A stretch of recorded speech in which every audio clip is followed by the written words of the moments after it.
we have already discussed about Ohm's law, correct? Yes, Yes, sir. So what do you understand by Ohm's law, Yash? sir. Ohm's law tell us that the current is directly proportional. Uh, hmm, the The potential current is difference is directly proportional to the potential difference across the yes, ends of the given wire, okay? At the same temperature, correct? yes, sir. Yes, sir. Yeah, what now let's talk about activity 12.2. It is very important. Activity 12.2. So what the activity is saying, take a nichrome wire, a torch bulb, a 10-watt bulb, and an ammeter 0 to 5 ampere range, okay? A plug, key, and some connecting wires, okay? Set up the circuit by connecting 4 dry cells of 1.5 volt each in series with the ammeter leaving a gap. That's why the circuit has. So now what they are asking you to do first, they are asking you to connect nichrome wire in the place of X and Y. Let's see.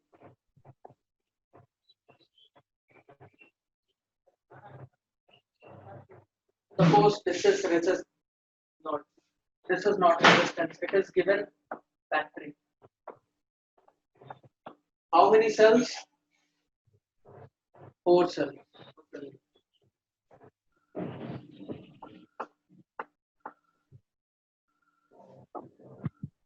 This is X.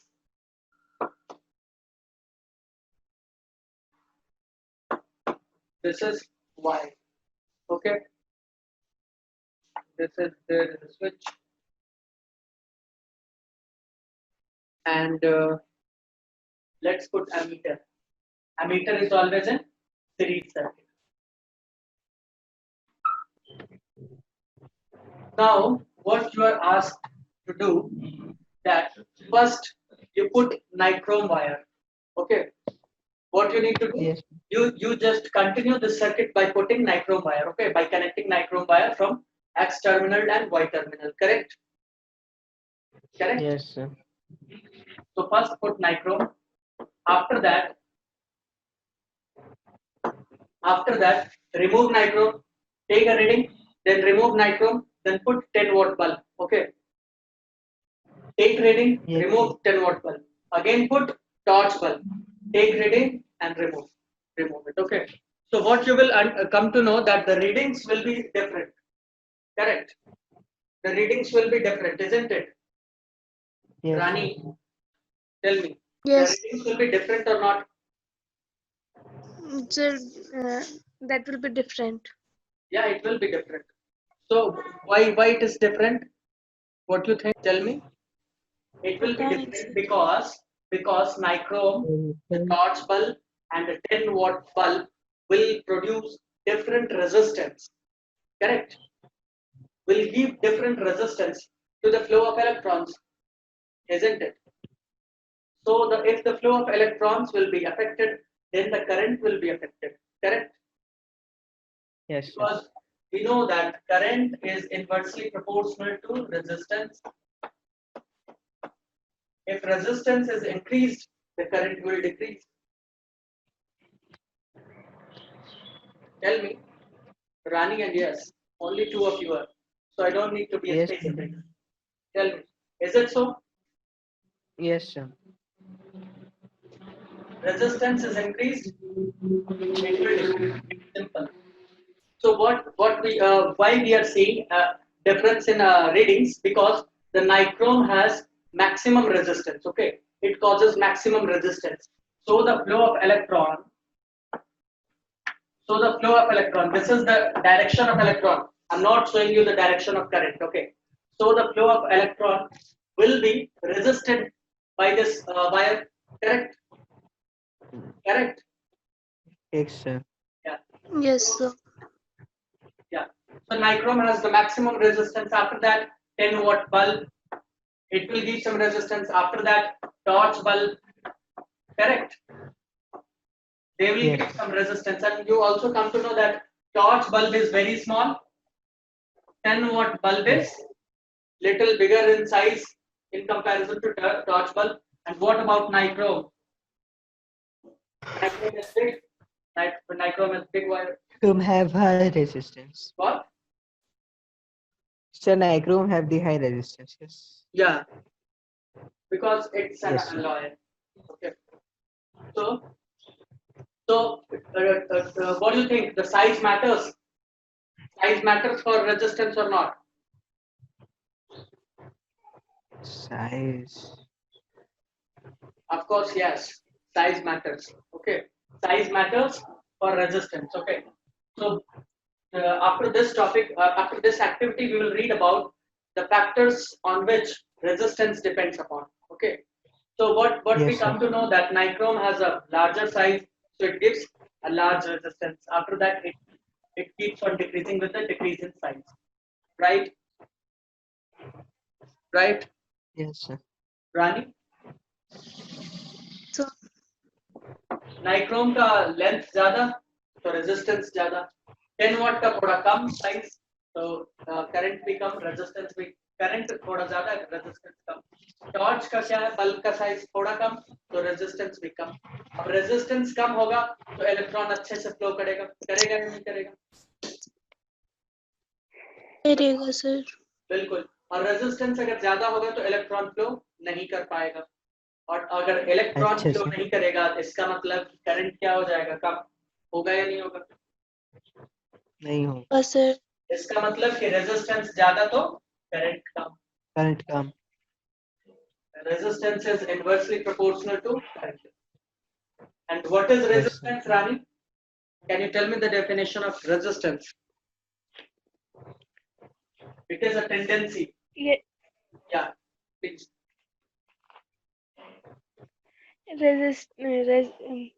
हाँ sir मैं बताऊं sir नहीं sir मैं बता रही हूँ ना बताओ बताओ सर मैं बता रही हूँ सर रुकिए सर बता दो हिंदी भी चलेगा मुझे तो हिंदी भी चलेगा साइंस में तो चलेगा बट साइंस करना चाहिए पता होना चाहिए बताओ रानी बता रही हूँ सर Speaking सर सर, वो मैं होता बताऊं? है ना क्या होता है? रोकने वाला वही शायद बिल्कुल एक सर, मैं ऐसा बताऊं? tendency जो इलेक्ट्रॉन के फ्लो को क्या करे रोक दे है ना यही कहना रेसिस्ट चाह कर रहे रहे हैं यही कहना चाहती हो ना ये हाँ बिल्कुल सही बोल रही हो अगर तुम ऐसा कुछ बोल रही हो तो फिर सही है चलो अब हम जिसे मैं तुमसे वही बोल रही हूँ। एक सवाल पूछते हैं ठीक है अच्छे से और ध्यान से बताना पहले अगर ये समझ में आ गया तो अभी जो एक्टिविटी 12.3 लिया है वो अच्छे से समझ में आएगा ठीक है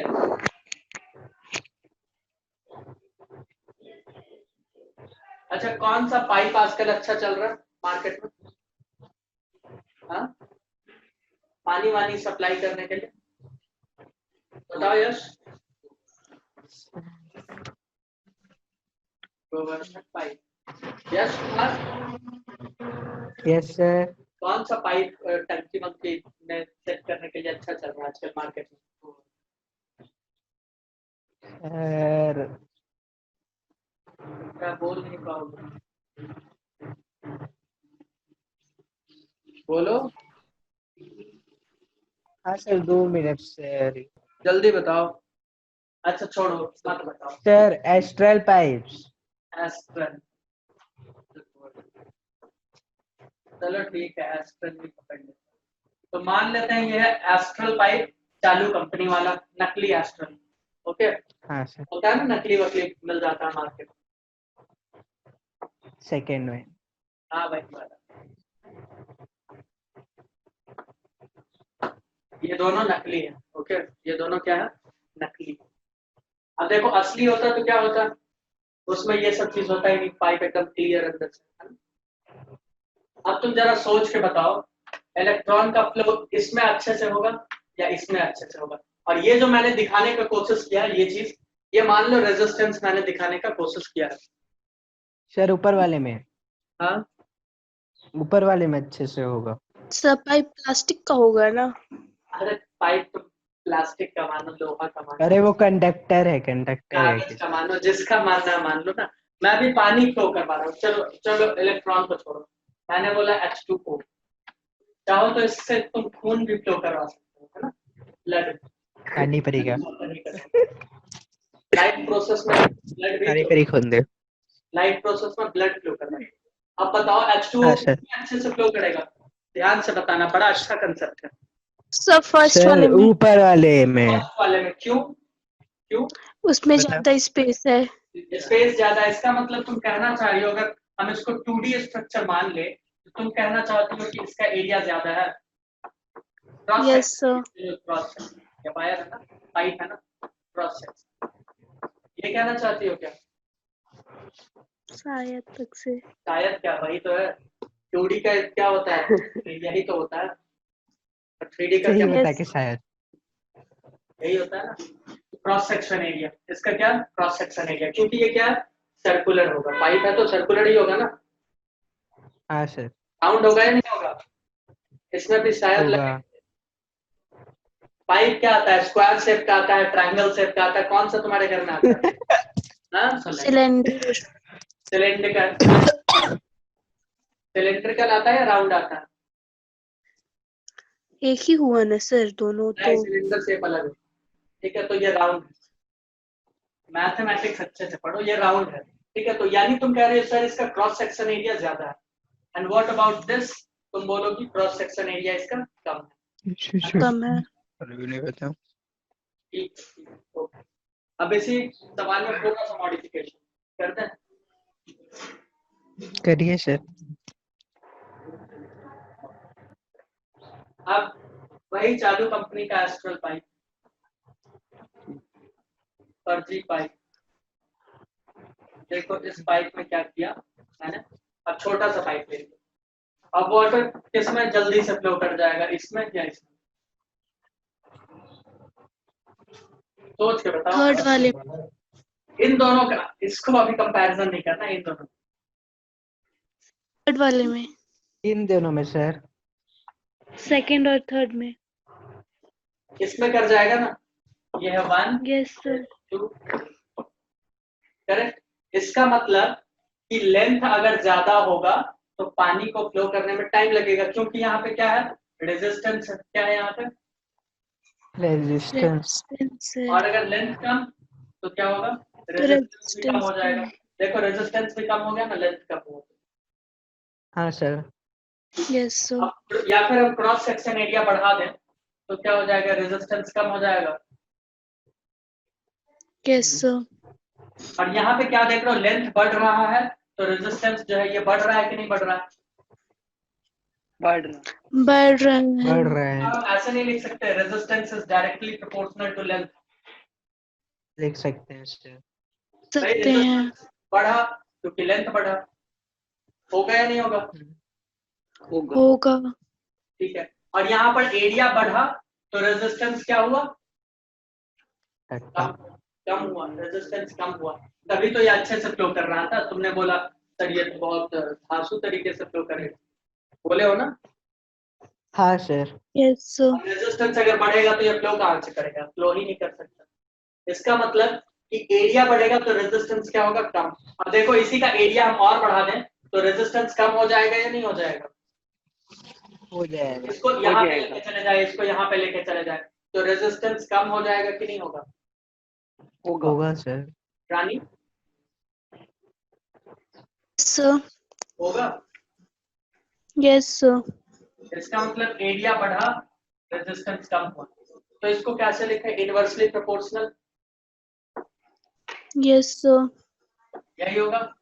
एरिया को बढ़ाओ, रेजिस्टेंस को कम कर दो, या फिर रेजिस्टेंस को बढ़ाओ तो एरिया हो जाएगा कम, क्योंकि रेजिस्टेंस बढ़ रहा है, एरिया देखो कम है ना, और एरिया ज्यादा तो यस सर, ये चीज समझ में आया। यस सर, अब 12.3 में जो कहानी सुनाया है ना तुम्हारे साथ, यही सुनाया, बकवास और बोरिंग सा।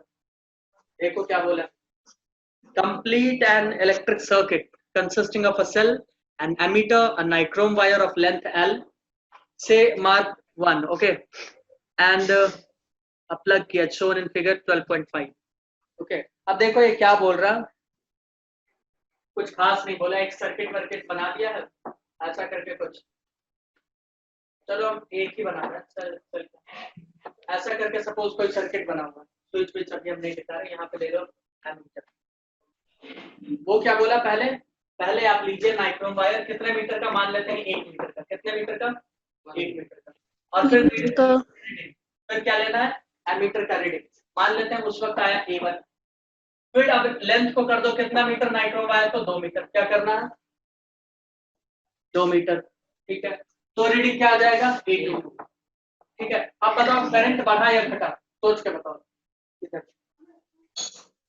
देखो ना, यहाँ रेजिस्टेंस क्या है, किसके डायरेक्टली प्रोपोर्शनल है, लेंथ के। अब A2 यानी लेंथ ज्यादा, A2 यानी लेंथ ज्यादा, यही ज्यादा। क्योंकि 2 मीटर हो गया। अब लेंथ ज्यादा तो रेजिस्टेंस क्या होगा, ज्यादा, डायरेक्टली प्रोपोर्शनल। देखो यस सर। तो रेजिस्टेंस ज्यादा, देखो एरो बनाओ। लेंथ अगर 2 गुना हो गया तो रेजिस्टेंस भी 2 गुना हो जाएगा ना। Yes sir. अब अगर वो 2 गुना ये 2 गुना, तो करंट 2 गुना कम हो जाएगा ना, सॉरी हाफ हो जाएगा ना करंट, यस सर। क्योंकि current is inversely proportional to resistance. अब करंट बढ़ाओगे, देखो यहाँ रेजिस्टेंस बढ़ गया तो पानी फ्लो नहीं कर पा रहा था, सेम चीज रेजिस्टेंस बढ़ा दोगे तो करंट फ्लो नहीं कर पाएगा। इसका मतलब यहाँ जो नाइक्रोम वायर का लेंथ जैसे हम 2 मीटर करेंगे तो ये A2 जो आएगा रीडिंग, ये क्या होगा, कम होगा इसके मुकाबले। Yes sir. कोई कष्ट दिक्कत, नो सर। लग तो रहा है। यश यस सर। समझ में आया या बाउंस गया, आ गया सर। ओके। अब एक काम करो, अब वो तुमको बोल रहा है कि ऐसा ही एक्सपेरिमेंट करो नाइक्रोम का थिक वायर को लेके। अब बताओ अगर वायर थिक होगा तो करंट बढ़ेगा या कम होगा, ये तुम लोग बताओ, इधर से डिसाइड करो। फिर दोबारा बोलिए। मैंने बोला अब नाइक्रोम के वायर को जो लेना है वो थिक वाला, यानी मोटा वायर लो। अब मोटा वायर लेंगे तो क्या होगा, करंट बढ़ेगा, रीडिंग बढ़ा हुआ आएगा या कम आएगा, बढ़ा हुआ आएगा सर। क्यों, क्योंकि ड्यू जैसे टू द ये increase in cross section area. यानी एरिया ऑफ क्रॉस सेक्शन ज्यादा। अब area of cross yes section sir. ज्यादा, इसका मतलब रेजिस्टेंस कम। अगर रेजिस्टेंस हो यस गया सर। कम तो करंट क्या हो जाएगा, ज्यादा। होगा या नहीं होगा अच्छे से रानी, होगा सर। देखो यहाँ पर ये थिक वाला वायर, ये हो गया तो अच्छे से फ्लो करेगा करंट। यही सब है 12.3 में, और कुछ भी नहीं, बोरिंग बोरिंग सा कहानी बताएगा। अब देखो असली कहानी कहाँ है। अभी हमारे पास एक टर्म निकल के आएगा बड़ा अच्छा सा, बड़ा प्यारा सा, फ्रॉम द एक्टिविटी 12.5 12.5 है 3 12.3।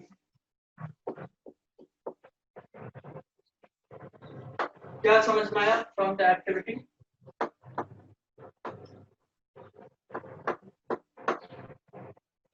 रेजिस्टेंस किसके डायरेक्टली प्रोपोर्शनल है, लेंथ है ना, यस सर। और we can say that resistance is inversely proportional to cross section area, yes correct। Sir. अब दोनों इक्वेशन को अगर कंबाइन करो, इक्वेशन 1 इक्वेशन 2 लिख दो, कंबाइनिंग इक्वेशन 1 एंड 2।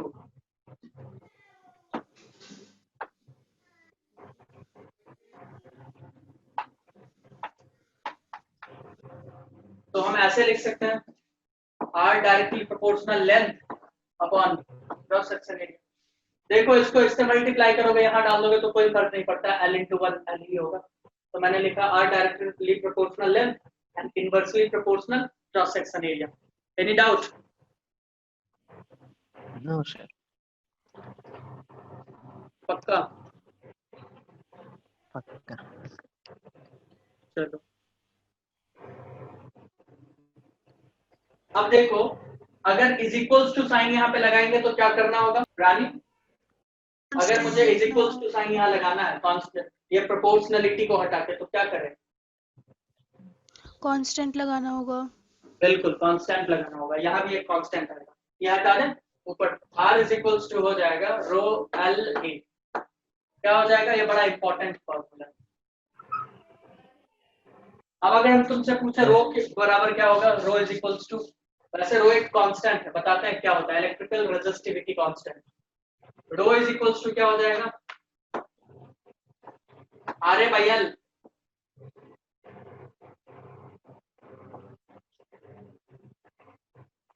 होगा या नहीं होगा, होगा सर।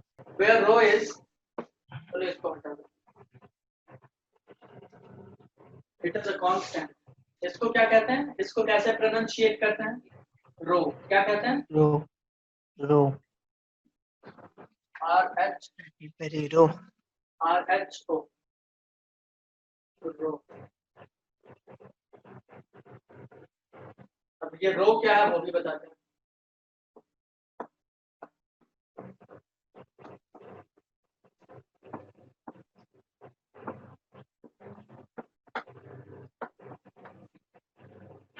ये क्या, इलेक्ट्रिकल रेजिस्टिविटी, क्या है ये,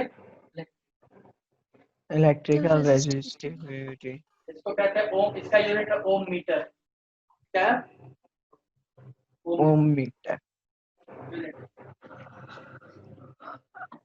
इसका मतलब समझ में आया नहीं होगा तो समझ लो, रो का फॉर्मूला देखकर ही लग रहा होगा कि कुछ मीटर में, सपोज 1 मीटर वायर ले लिया, उसका अपना कुछ क्रॉस सेक्शन एरिया होगा, होगा या नहीं होगा। हाँ सर। हमने ले लिया एल लेंथ का एक वायर, उसका क्रॉस सेक्शन कितना है, ए।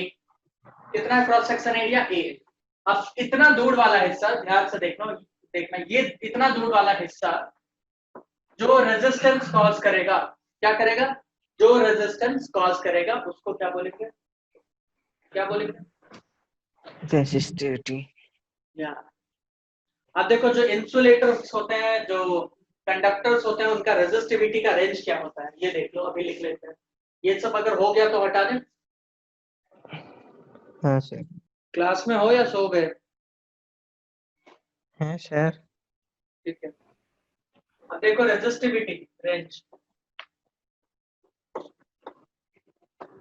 रेजिस्टिविटी से ही तुमको समझ में आ जाएगा कि कौन सा कंडक्टर होगा, कौन सा इंसुलेटर होगा, कौन सा क्या होगा, ठीक है। कुछ रेंज है 10 to the power -8 ohm metre to 10 to the power -6 ohm metre. Resistance ज्यादा है या कम है, बताओ। 10 to the power 12 ohm metre to 10 to the power 17 ohm metre, कौन सा ज्यादा, ये नीचे वाला बहुत ज्यादा। अब रेजिस्टेंस इतना ज्यादा है, देख रहे हो, 10 टू द पावर 12, यानी इसके पीछे 12 जीरो लगाओ, दिख रहा है ना, और इसको इतने जीरो से डिवाइड करो, 10 को 10 के नीचे 8 जीरो डालो, कितना हो जाएगा, लगभग आई थिंक 10 करोड़ हो जाएगा लगभग। 0 उससे डिवाइड करोगे उतना कम रेजिस्टेंस, तो ये क्या होगा, कंडक्टर्स का होगा या नहीं होगा, होगा सर। कंडक्टर्स का रेजिस्टिविटी का रेंज ये होता है, इंसुलेटर्स का क्या होता है, ये होता है। देख रहे हो कितना ज्यादा है रेजिस्टेंस, इतना ज्यादा कि करंट तो फ्लो ही नहीं कर पाएगा। प्लास्टिक्स है, रबर है, वुड है, वो सब उस सब का यही रेंज।